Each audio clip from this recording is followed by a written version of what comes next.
Hello everybody and welcome to the 10th episode of our Tandem Talks. So we've had a little break for summer and it's great to be back feeling refreshed and ready to go. So for those of you that don't know, our Tandem is a continuous performance management platform, and this is our content webinar series where we invite thought leaders, business leaders and HR leaders to join us, and they share their insights and their expertise. And today we are delighted to be joined by Lucy Adams. So Lucy is the CEO of Disruptive HR. She is the author of the best-selling book HR Disrupted and is a popular keynote speaker and author for the themes of leading people through disruptive times. So thank you so much for joining us. It's a pleasure, Megan. Thank you. And Lucy today will be joining us to talk about how to implement a performance management strategy that really works with the CEO of our Tandem, Aisling Tayar. Now, we would love this to be an interactive session, so please feel free to comment on the chat box below and to put all of your questions so we can pick the brains of Lucy and Aisling. And the final note from me is just to let you know that this session is being recorded. So without further ado, I'd like to hand over to Aisling, and I hope you all enjoy the session. Thanks, Megan. Hello, everybody, and a big welcome to you all. I'm ridiculously excited to be sitting here talking to Lucy, and what a joy it is to get to talk to great minds like Lucy. When she said when she agreed to come on, I was literally like a ticking clock waiting for her to join us. So thanks so much for being here, Lucy. It's really great to have you. Oh, it's great. I mean, I think we've spoken before. I don't think there'll be any shortage of opinions in this session. That's for sure. That's for sure. So I know lots of people on this call love and follow you, but for those of you who maybe aren't as familiar with Disruptive HR, do you want to tell us a little bit about you and what you do there? Yeah, thank you. So we've been going, 7 years now. And thank goodness, you know, the crisis from purely selfish point of view has actually led to I think the work we do being a bit even more relevant than it was probably pre-crisis. It's like, you know, disruption on steroids, isn't it, that we're all going through now. And I'm an HR director by background, sort of call myself a recovering HR director. People may have, you know, known when I was at the BBC, where I headed up HR there. And really, I just got really sick and tired of being in HR. I just got absolutely sick of it. And I think for me, it was a combination of things, but the primary reasons that ultimately we're still delivering things in kind of these 1980s style fashion, you know, really old fashioned accepted wisdom, and everything I criticize, I have done, right? There's no higher moral ground here whatsoever. You know, I have stood in front of leaders and told them that this is the best thing since sliced bread, and that, you know, this is going to change their lives. And then when it didn't, kind of, it was their fault, you know, and they just weren't doing it properly. And I needed to put them on some mandatory training to rectify it. And so Disruptive HR came out. Disruptive HR came about as a result of my own frustrations, but a genuine desire, I think, to help HR and leaders do things differently and in ways that are fit for purpose. So I'm not an academic, unlike you with your PhD masters in performance management. You know, I'm not an academic. We draw on academic research, so it's founded on stuff. But ultimately, I'm a practitioner. And so I want to know, how does this work? How can we do it? How can we implement it? How can we make this happen? So that's what we do. You know, we work, as I was saying to you before, you know, I work all over the world, but obviously in the last 18 months from this tiny little box office in my house in London, and work with HR directors, teams, leaders, and and love it. And I love it. I love it. Fantastic. Yeah, it's amazing. It's fantastic, the work that you're doing and the way you're shaking up the thinking in HR. So talk to me about your thinking about the world of performance management, and where's your starting point? What's your take on it? Everybody's got a take. I know you've got a really distinctive take. So tell us more what your thoughts are. Well, I think there's a number of questions that we kind of need to ask ourselves. And I think there's two key questions we have to ask ourselves before we think about performance management. Is firstly, can performance be managed? Can I manage your performance, or ultimately is it for me to manage my own performance? And then as an organization, do we want to enhance and improve performance individually and collectively? Or do we want to categorize it, rate it, share with our leaders what we think the overall performance is of the organization and give people feedback on where we think they're performing? Yeah. And for me, I think it has to be a question of, we can't manage other people's performance. Okay, we can create the conditions where people can do their best work. But ultimately, it's about us, any performance management system, framework, whatever language we want to choose, it has to be about creating the conditions where people can enhance their own performance. And if we look at what we have done to date, and again, everything I now criticize I have done, we have designed performance management to compensate for managers that we don't trust to manage properly. Yeah. So, you know, we want them to have a conversation. We don't trust them to do that. So let's make them have at least one conversation. You know, clients will say, oh, well, it's better than nothing. It's actually worse than nothing, I think. To have one conversation a year where you dump a load of feedback on someone, actually worse than none at all. We don't trust them to give honest feedback. So we then specify these ratings that they've got to follow with these strict criteria. And if they don't like numbers, then they give meets expectations and, you know, try and persuade. Yeah. And then we don't trust them to do that rating properly. So then we introduce guided distribution and all hell breaks loose. And so I think that we have come at it from an angle of not trusting managers, of trying to manage other people's performance, of creating a system and a bureaucracy that ultimately has not done what we wanted it to do, which was to enable people to do their best work, fulfill their potential, etc.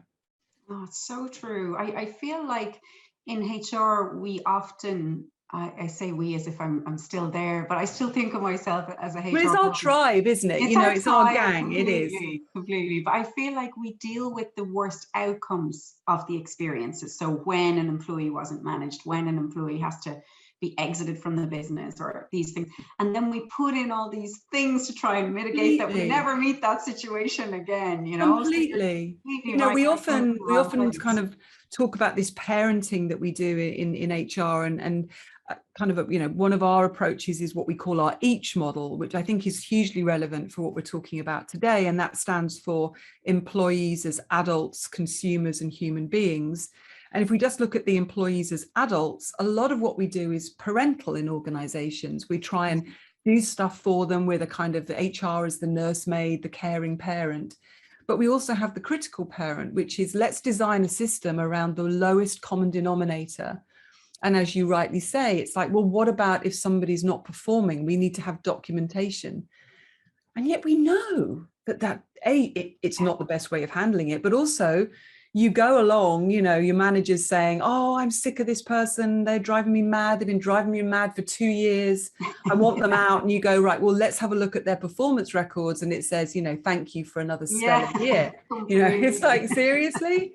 So, of course, there are approaches that we need to modify for the worst behaving, the badly behaving, the incompetent, whatever, you know, the employee that we don't want with us anymore, or we want to significantly improve. But that's such a tiny minority. Yeah. And yet we design around them. Yeah, it's like designing bad laws. And tell us though, are you seeing stuff that you think is exciting, is interesting in terms of what you're seeing people do to replace this sort of thinking and move in new directions? Yes, so much. And I think a lot of what we talk about where we met, you know, we kind of realized there was a colleague of our ex-colleague of ours, Amy, who knew us both and went, oh, you two have got to meet. So, you know, a lot of what we talk about, you already have kind of embedded within your product, and you know, the kind of, I think it's very exciting. I mean, when we used to do sessions with our clients or members of our club, you know, we would ask the question around, you know, how many of you are doing something different? And there would be 10, 20%. Now it's over half, if not 2/3. That's great. Yeah, so I think people are really waking up to it. Although arguably, I wouldn't necessarily, if I was going to change HR, I wouldn't start with performance management, because I think that it's actually one of the hardest things to change. Very hard. Maybe we can come back to that. But I think that the kind of key exciting themes that we're seeing, and these are not the preserve of Google or Silicon Valley startups anymore. You know, it's mere mortal organizations with normal levels of budget and normal levels of resourcing and so on, is first up a kind of employee owned, employee driven. So if I'm a manager and I've got 12 people, I don't know which check-ins they want and when, but an employee knows. I know when I actually need some help, when I want some guidance, when I want some feedback, when I might want to discuss something. Yeah. So employee driven. So you look at organizations, Vistaprint, River Island, Adobe, you know, very much driven by the employee saying, I want to have a conversation with you. Now, this might be also met and supported by managers meeting them halfway, but employee led. And I think that, you know, very much that adult piece is around, you know, it's my life, my career, my performance. So I need to own that. And, you know, I'm not going to sit you down at the end of the year and give you a report card like you're at school. I mean, dear God, you know, we're grown up. So, so employee led, process light, you know, as much as you can, drop the ratings, drop the forms. Of course, if you've got a really impossible, difficult employee, document the hell out of that. But you don't have to write stuff down. You know, sometimes I'll say to HR people, you know, oh, they'll go, oh, you know, well, you know, how will they know what their objectives are if it's not written down on a form? And it's like, well, do you know what your objectives are? Well, yeah, but you've written them down for yourself. Or so process like this idea of this annual cycle, I think, you know, we can very readily drop. So I think, you know, this kind of employee owned, process light and agile, and also kind of driven by questioning from managers rather than feedback, task allocation. You know, I think it's David Rock at the Neuro Leadership Institute, who I've got a lot of time for. He says that the words, can I give you some feedback, is like someone coming up behind you at night, wearing a hoodie, you know, immediate fight, flight or freeze. So actually, you know, the employee owning it, and as far as possible, making that a frequent, regular thing, which I know is easier said than done. But I think there are ways that we can do that, and maybe we can come on to talk about that. But so those are the kind of key themes. I think love that. Yeah, I do. I really think this employee-owned development is becoming much more mainstream. People talked about it for years, but it wasn't real. But now I see it, like people putting the process in the hands of the employee and going, go look for feedback, go proactively create your own check-in, go create your own goals. Absolutely. So, and of course they're better set to know, who do I want to get feedback off? What are my goals? You know, so they're always in a better position to do that than it being done onto them in a cascaded way. So and I think also linked to that, the technology then around talent mobility, or the tech that's available to support your own development, you know, easy to use learning resources at the point of need. So it can flow much better now. You know, an employee having to navigate their organization in the way that perhaps they once did is not as difficult now with with technology to support that. Yeah, I agree. So we want the audience to join in here. So please bring your questions and your chat for Lucy. Thank you. Somebody's already loving your comment about that you're a recovering HR director, but do join us in. Gabby, we might run our first poll there, because I want to talk to you, Lucy, about what you think this hybrid remote working has done to performance management, and whether it's going to bring us more good things, how it will impact us managing people going forward. Do you think it's here to stay? I had a CHRO I was talking to the other day, and she was like, do you think all this human centricity and the way we're managing people is really going to hang around now that we're back in the offices? And I had another CEO telling me that, you know, he thinks CEOs want everybody back in the offices, and this is not here to stay. It's like a temporary stopover until we get back to normality. So I think there's still this big questioning, isn't it, that the way we manage people right now. What's your thoughts about all of that? I mean, I'm really quite shocked at how I knew it would happen. And we were advising clients as early as this time last year, really, you know, make sure that you are solidifying and changing, consolidating some of the fantastic practices that you've put in place during the pandemic and during lockdown, because if you don't make that the norm, then it will very quickly revert. But I think it has reverted even more quickly than I anticipated. Really? Oh, yeah, I think it is such a shame. And I think there are some companies doing some great things around saying the right things, and you know, it's really important that people work remotely and hybrid and so on. But then you have all the leaders in the office.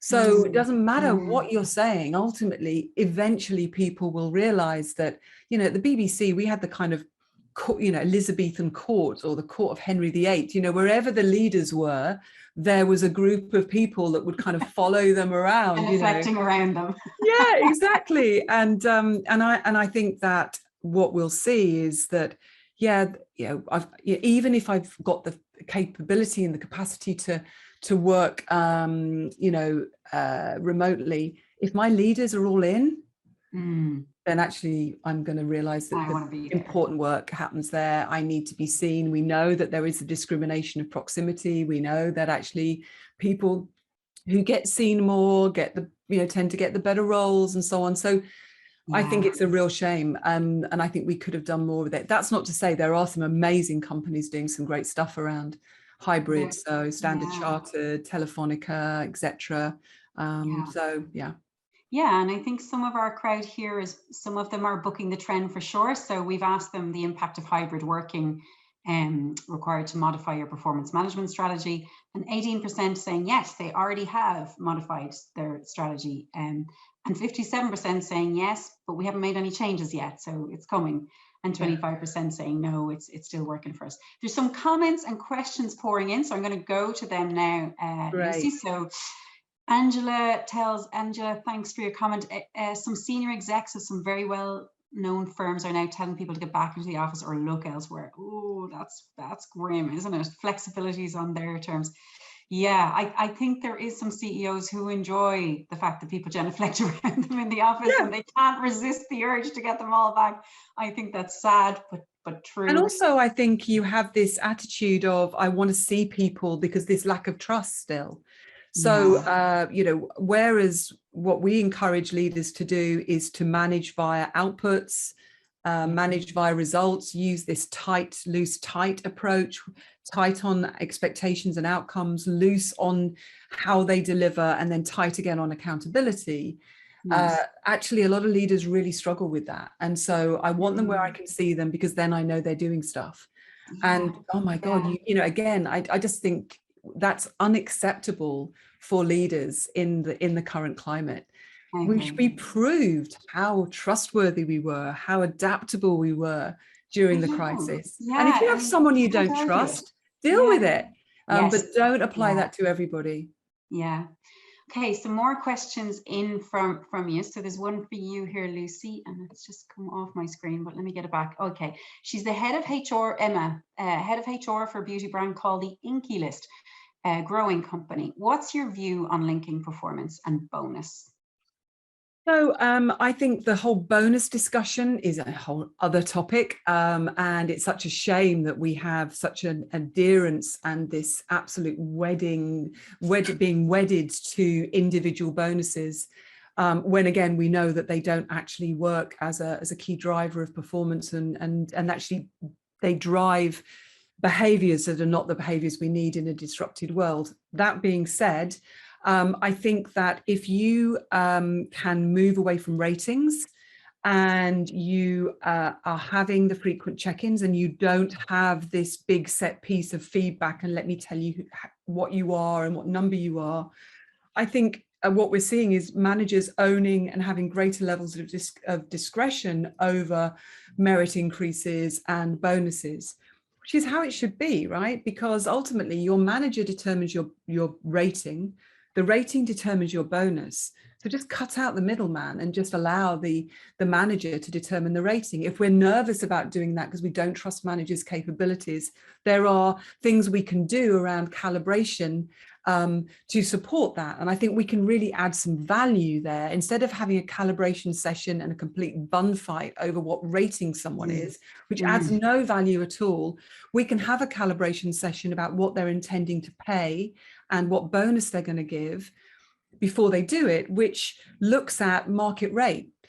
Which rarely makes an appearance in those discussions. We can look at what matters to that individual. So the consumer part of my framework, because actually is money the be all and end all for them, or is increased flexibility or more promotional opportunities? Or so we can really factor that in. We can obviously deal with affordability, and we can talk about performance as well, of course, because we've been having regular conversations with them.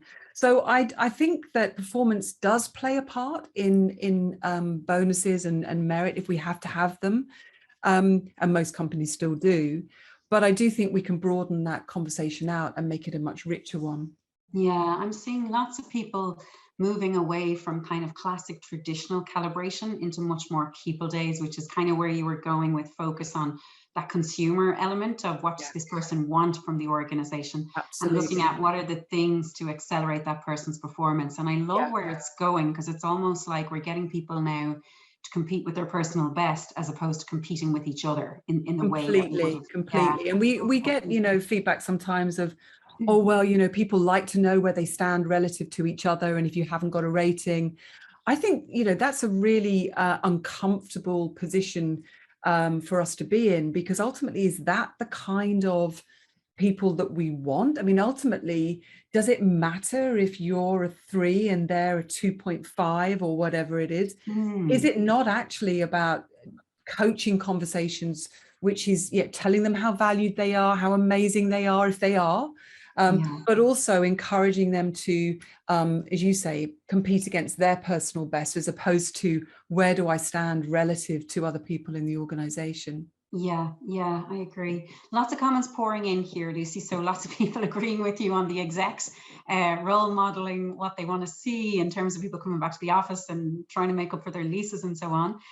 We've one in here from Christopher, and he wants thoughts on evaluating managers on delivering their management responsibilities and accountabilities. Yeah, really great question, Christopher. I think that we are really comfortable with sharing data and holding managers accountable in terms of financial and operational performance, sometimes even safety performance, risk management, and so on. And yet we're really shy and really coy about anything to do with their people responsibilities.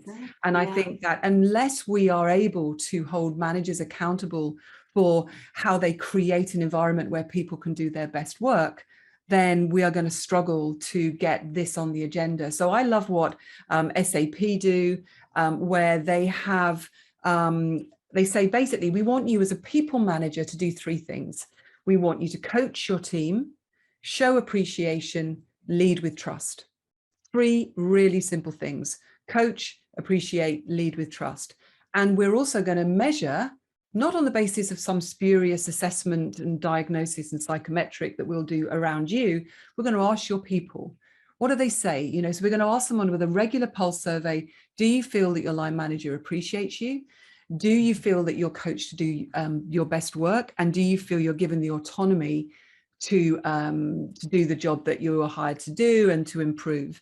And if they're not getting regular improvements or showing good results, then they don't manage people quite so much as they once did, or they don't maybe progress in the organization, and maybe in the worst cases, they leave the organization.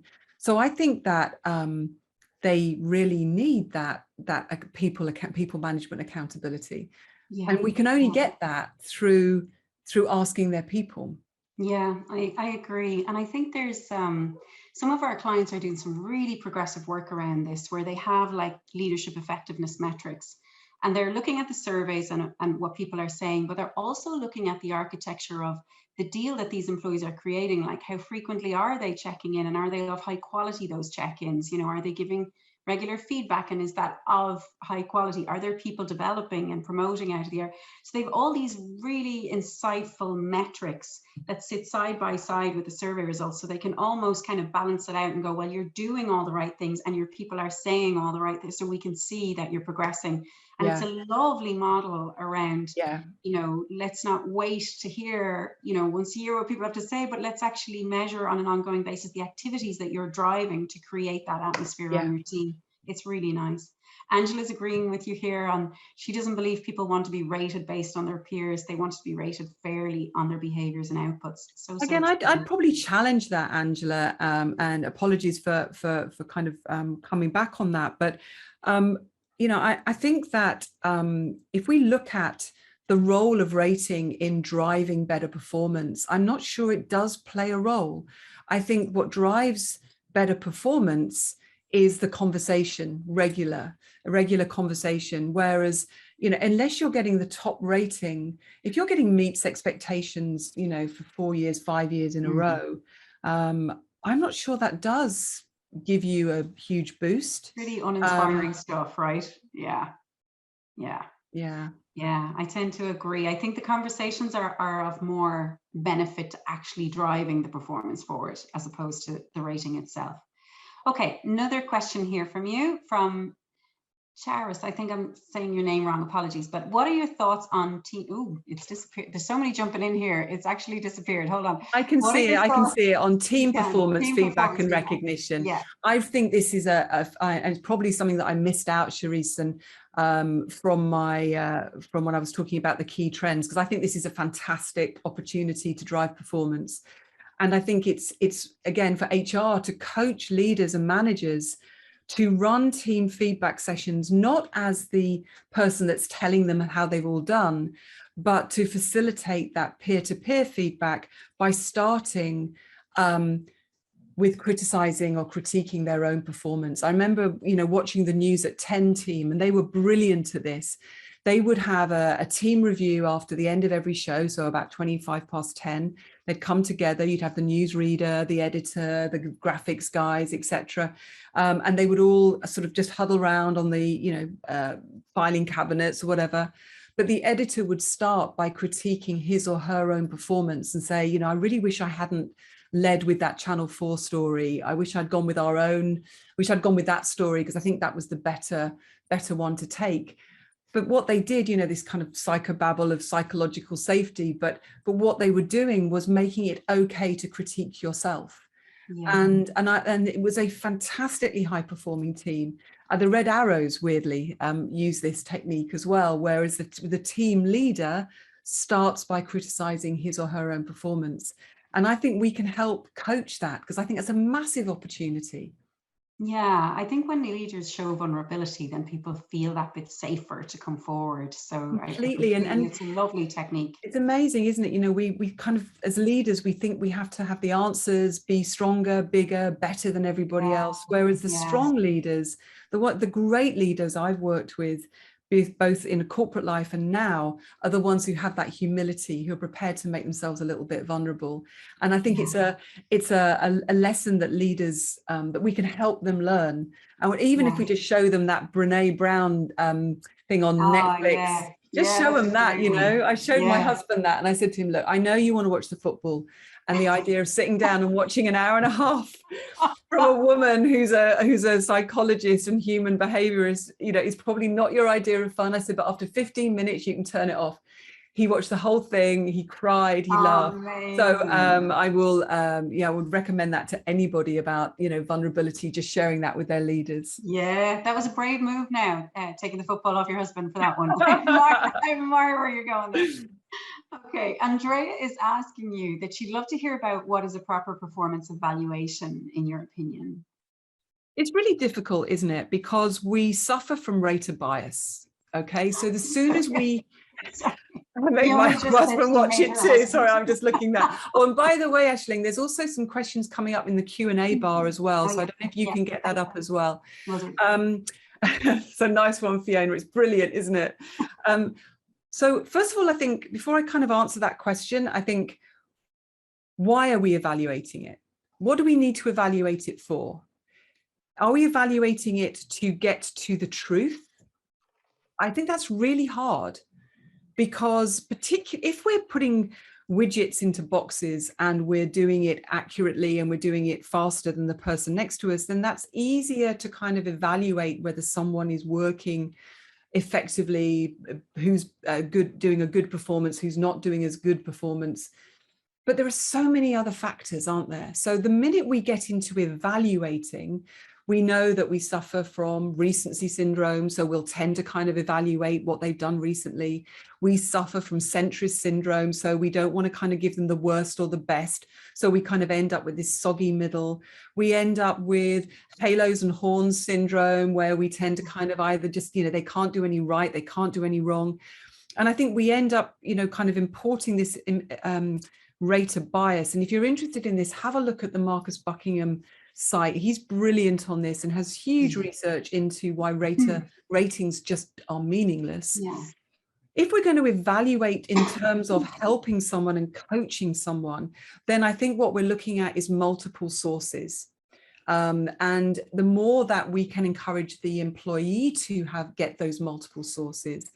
But I learned something from you, Aisling, about absence of data being data in itself and in performance evaluation. And I just think that's so, can you just repeat what you said to me about that? Because I think that's such an insight.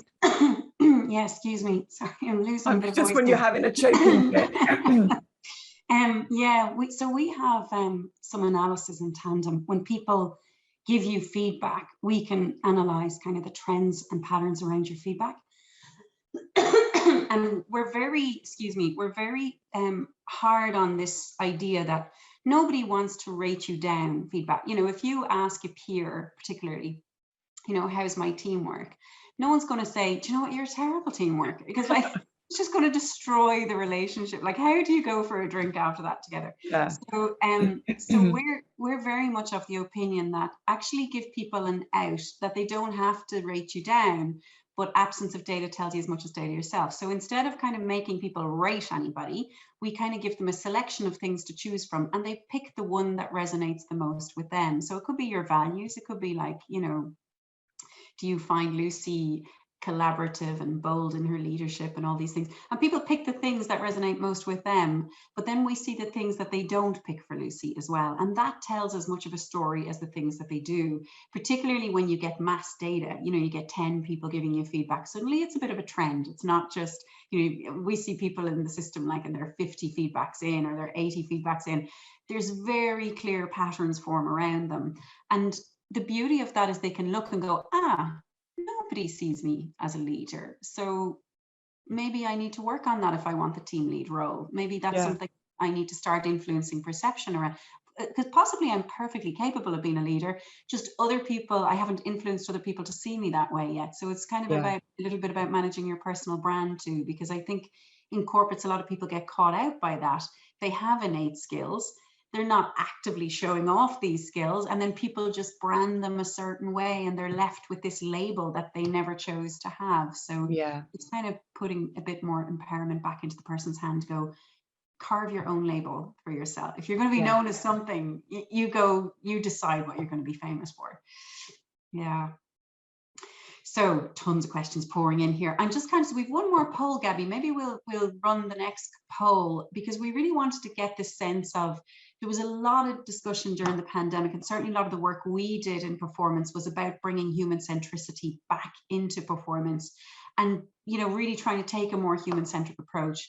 And we were just curious as to see whether our audience have taken on that human-centric approach. And I see, it's very clear results coming in here. A lot of people saying, yeah, we need work to make it more human, which I think is the theme. If we're really going to get brave and sustain this lovely piece of humanity that did emerge during the pandemic, I think we have to make absolute definitive choices about putting them into our processes so that it does sustain over time, and we don't lose it, as you saw that we kind of are already. Okay, let's go to some more questions for you, because there's lots here. So Anne is asking, for me, it's really a question of trust and confidence we should have in our employees to drive performance management without KPIs and reviews. How can we foster this change in mind?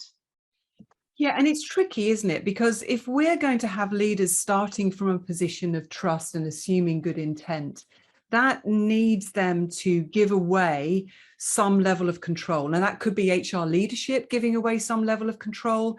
You know, we might feel good about the fact that we get 98% compliance rates of our performance appraisal forms, even though actually it's not telling us anything about how we're improving performance. We can kind of, we own it, we can control it. And so if we give that up, how will we know? How will we know it's happening?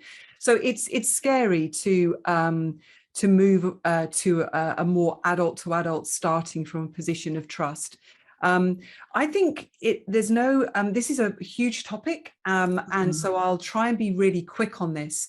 But I think there are a number of steps that we can take. One is a technique called scaffolding, which is an educational technique.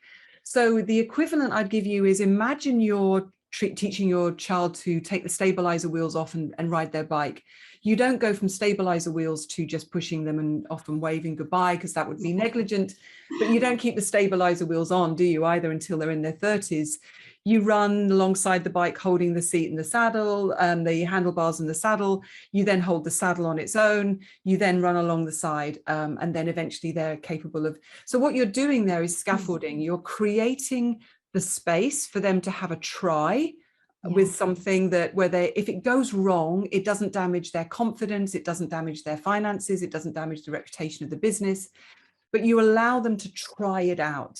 And then you gradually give them a bit more and a bit more and a bit more. Does it take time? Absolutely. But does it then free HR up to move away from compliance officer role, nursemaid role, and instead to focus on what we need to be focusing on, which is creating the conditions where our people can thrive? Yes, it does. So I think that it is time worth taking to think about breaking it down into a number of steps. Pilot, experiment, try it out on something where, again, if it goes wrong, it's not going to frighten the life out of the leadership team. So I think there are a number of steps that we can take to help people. But one of the key ones, obviously, is putting data and insights into the hand of the individuals themselves. So it's not something that's owned, a process that is done to them. And obviously, you know, technology like Tandem, our Tandem, can help with that, where they are responsible for seeking out their own feedback. But driving to, it's a bigger question of trust and confidence in our employees. I also think that we just need to challenge managers who are, you know, we say, so you trust them enough to hire them, pay them, trust them with the brand reputation of the company, you trust them enough with company equipment, company colleagues, company customers, but you don't trust them to work from home, or you don't trust them to manage their own feedback. Seriously, I think we really need to be a little bit more ballsy around this stuff. Yeah, fundamentally agree. And Kathleen is agreeing here too. She loves this. She says sounds like an agile approach and she's loving it. Great question from I've lost it. Great question from Question here. Switching from a classical performance management process to an ongoing feedback approach is a real culture change. Oh, we have to talk, Christian. We've seen this culture change so many times. How do we manage this transition, and how do we measure the benefits? So I think that you probably, Aisling and I disagree on this point a little bit, because I am a bit more of the view that whilst you retain the things like the structure, the process, the ratings, whilst you hang on to that stuff, it is really difficult to get the kind of approach that you want going. So in my view, I think it's easier if you actually start again, which again can be very scary, because particularly if you've spent the last 20 years trying to get managers to complete appraisal forms, you'll then move. But I find it really hard to get the frequent check-ins led by employees, being, team reviews going, whilst there is this kind of psychological crutch of the end of year process, the form, the rating. But I think, Aisling, you have a slightly different view.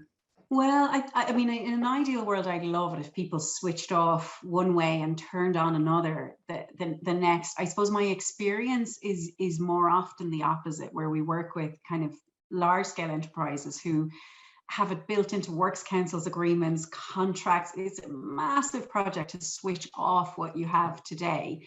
And what we've done with a lot of those clients is we've sort of gently introduced new phasing of feedback, of check-ins, of more agile goals, until they're at a place where they can switch off the old. So it's almost parallel building up the new ways while you're transitioning out the old ways. It can take time, and sometimes you're kind of living in this slightly parallel world for a little while.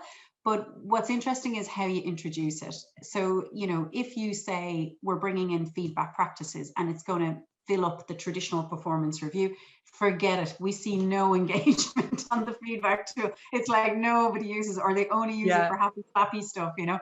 So, but if you kind of go, you know what, we're just going to try and build up a great feedback culture where you can do this and develop yourself, then, you know, and we're not going to use it for your review, your end of year rating or anything, then you actually see a different kind of behavior. People start to engage in the new feedback culture and start to drive it up. So you can be clever about how you introduce the new initiatives, I think, if you're stuck with your old frameworks and they have to run for a certain period of time.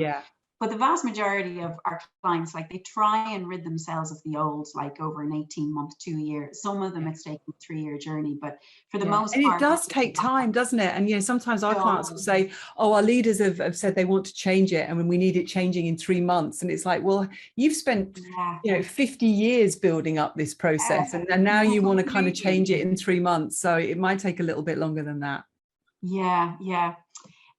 Absolutely. So here is Christopher. Do you know of any key research papers, articles studying performance? I think we can help you there, Christopher. We can send you a lot of stuff, the evidence of different approaches. Just on that evidence piece, I think, you know, sometimes we get asked for this. It's like, oh, our leaders are going to need evidence to be convinced.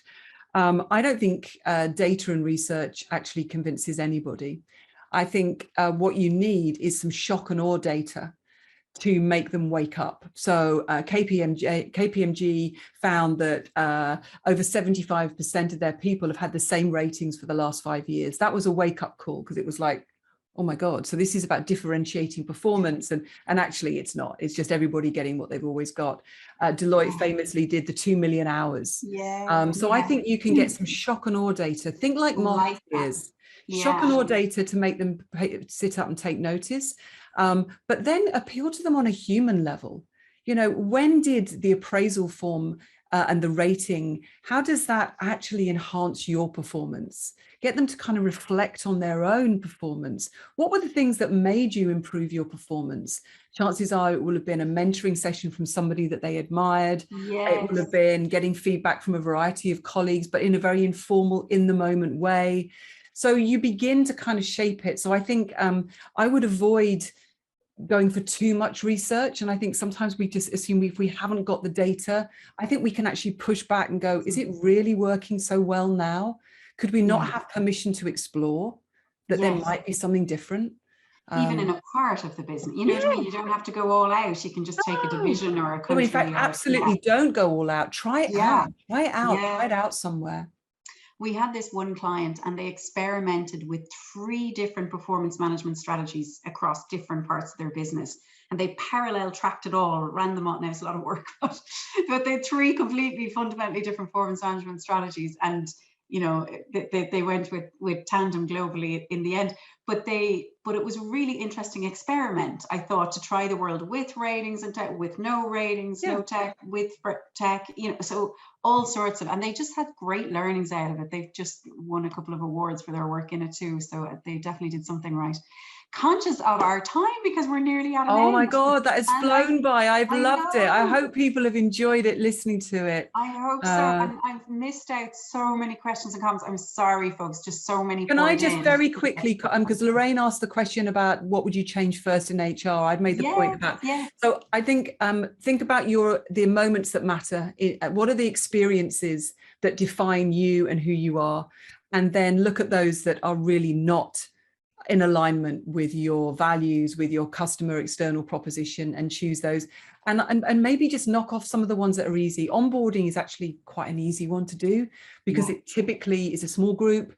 It isn't as embedded in other things like, you know, reward and learning and so on. So I would probably, but before you start on any process, work out which are the moments that matter for you and define who you are.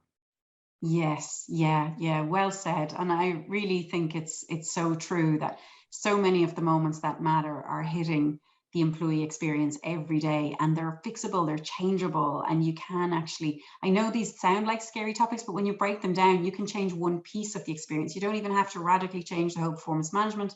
You can just build a feedback culture as one aspect of it, or, you know, create empowering agile goals as one aspect of it. So there's lots of different things you can do with pieces of it if you're afraid to take on the whole battle all in one day, because it can be daunting. There's some lovely feedback pouring in. Thank you so much to everyone. Oh, that's really lovely of you. Thank you so much for hosting me, and I've really enjoyed the conversation. We've loved it. We've loved having you, Lucy. Thanks so much for being here. Very much appreciated. It's an absolute pleasure. Thank you. Thanks. To you, Meg. Thank you. Just to echo, everyone, thank you for joining, all your lovely comments. It's great, and we're so pleased you enjoyed. If you would like to find out about the next session of our Tandem Talks, please feel free to follow us on LinkedIn. I've just dropped the link in the chat box. And we are delighted that the next Our Tandem Talks guest speaker will be Kevin Empey, and he is going to be talking through his book, which is called Thrive in the Future of Work, which I believe is flying off the virtual shelves. So that is sure to be a great session on Wednesday, the 27th of October. So follow us to keep up to date on that. And thank you again for joining. Thank you, Lucy. It's such a great session. As you can see, everyone loved it. And have a great day. Bye-bye, everyone. Thank you. Bye-bye. Bye.